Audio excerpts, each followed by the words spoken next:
السلام علیکم، میرا نام عطیہ محمود ہے اور میں جوائے آف اردو میں ایڈوائزر کے طور پہ کام کرتی ہوں، اور جوائے آف اردو کا جو کراچی کا چیپٹر ہے اس کے لیے بھی وقتاً فوقتاً کام کرتی ہوں۔ آج میں آپ کو ایک محاورہ سناتی ہوں اور تھوڑا سا اس کا مطلب بھی بیان کر دیتی ہوں، کیونکہ آج کل سب محاورے اتنے بولے بھی نہیں جاتے، اور بولے بھی جائیں اگر تو اس کا مطلب سمجھ میں نہیں آتا۔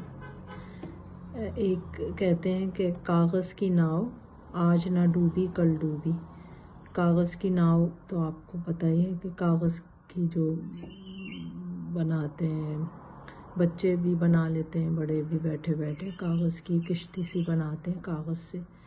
تو کہنا کا مطلب یہ ہے کہ کاغذ کی کشتی جو ہے اگر آج نہیں ڈوبے گی پانی میں تو کل ڈوب جائے گی، وہ چل تو نہیں سکتی وہ لمبا عرصہ۔